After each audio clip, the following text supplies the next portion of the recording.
Ada ulama yang menyatakan kufur bila menyatakan politik suku, agama suku. Ada yang menyatakan agama dan politik umpama roh dan jasad. Ada juga Islam mengagamakan politik dan agama dipolitikkan, pencerahan. Baik tuan-tuan kena bezakan antara politik kepartian dengan politik kepahaman. Politik kepartian satu usaha, satu cara untuk mencapai matlamat. Politik kepahaman itu orang Islam mesti tahu bahawa agama Islam ini sempurna. Ia mencakupi semua bidang kehidupan. Ekonomi, politik, sosial, kekeluargaan dan lain-lain. Tidak ada ruang dalam kehidupan kita melainkan Islam ada keterangannya, ada panduannya, ada hidayahnya. Maka wajib orang Islam tahu. Ada pun politik kepartian ia satu usaha. Setiap orang berusaha untuk mencapai apa yang dia inginkan. Bagi setengah politik, bagi saya nak menyampaikan Islam, saya perlu wujudkan politik Islam, parti politik Islam saya. Menyertai parti politik Islam tidaklah wajib, tapi menyokongnya kalau dibawa benda yang baik kita wajib sokong.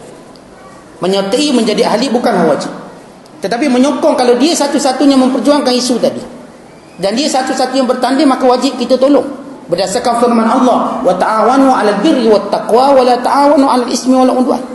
Tolong menolonglah kamu dalam perkara baik, jangan tolong menolong dalam perkara yang tidak baik. Kalau ada yang nak buat baik, apapun nama parti politik Islam, setiap negara ada parti politik Islamnya, kalau tujuannya baik, kita orang Islam wajib bantu, wajib tolong. Ada pun menjadi ahli itu isu kedua, isu ketiga, isu keempat. Ia bukan satu isu yang disepakati bahawa wajib menjadi ahli-ahli politik Islam. Ia tidak wajib, tapi menyokong je. Kenapa menyokong? Selagi mana dia menyuruh kebaikan, kita wajib. Siapa pun tuan-tuan, hatta kalangan orang bukan Islam, kalau dia menyuruh ke arah kebaikan, dia nak benda yang bersifat adil, bersifat telus, kita wajib sokong dia. Berbanding kita sokong yang tidak, cenderung pada keadilan, cenderung pada kezaliman dan sebagainya. Oleh kerana itu dari sudut fahaman kepartian, fahaman politik Islam perlu ada pada orang Islam. Orang Islam kena kenal parti-parti ini juang apa, dasarnya apa, matlamat, kena kenal supaya kita tidak tertipu. Biar kita tahu betul-betul manhaj dia punya tunjang perundangan dia. Bukan kita mengambil kira dia orang Islam, tapi apa yang dia perjuangkan. Oleh kerana itu dari sudut apa yang kita nak jelaskan di sini, yang dimaksudkan politik suku, agama suku ialah bila ada Islam mendakwa dalam bab pemerintahan jangan guna agama, cuma bab semayang guna agama, maka ini yang kufur murtad. Yang disepakati oleh semua ulama berdasarkan firman Allah Ta'ala, ya ayyuhalladzina amanu udkhulu fis-silmi kaffah. Dan firman Allah Ta'ala, afatu'minuna bi ba'dil kitabi wa takfuruna bi ba'd, fama jazaa'u man yaf'alu dzalika minkum illa khizyun fil hayatid dunya wa yaumal qiyamati yuradduna ila asyaddil 'adzab wa mallahu bighafilin amma ta'malun. Adakah kamu beriman dengan sebahagian perintah Allah dalam Alkitab, kamu meninggalkan sebahagian yang lain? Tiada yang melakukannya melainkan mereka mendapat kehinaan di dunia, dan di hari akhirat kelak mereka akan dipulangkan pada Allah yang Maha mengetahui yang nyata dan tersembunyi, dan kami akan berikan pada mereka azab yang pedih, dan kami tidak lupa dengan apa yang mereka lakukan. Jadi politik dalam Islam berarti jangan sesekali kita kata bahawa Islam tidak boleh memerintah. Islam boleh cerita bab semayang, bab puasa. Maka ini ungkapan sekular, ungkapan murtad.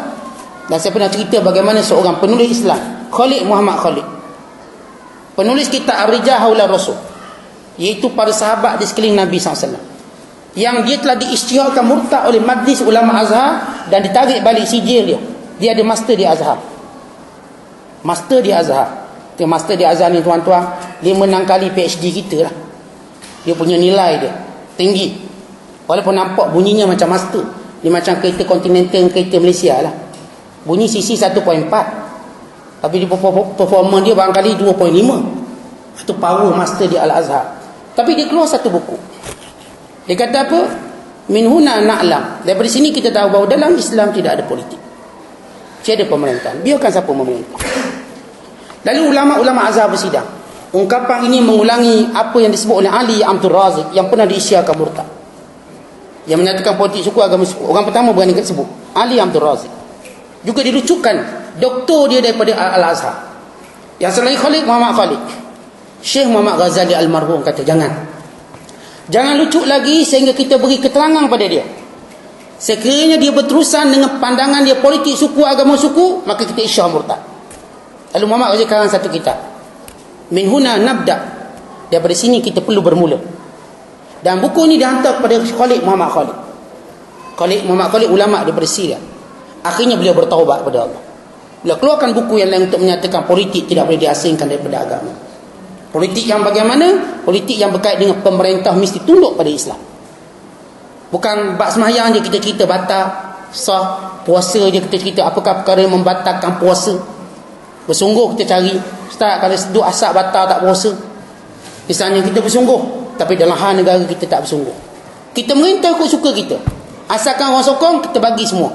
Sehingga kita lupa dasar Islam, perintah Islam. Apa yang Allah Ta'ala perintahkan, maka perbuatan ini adalah perbuatan yang membawa kepada kekufuran.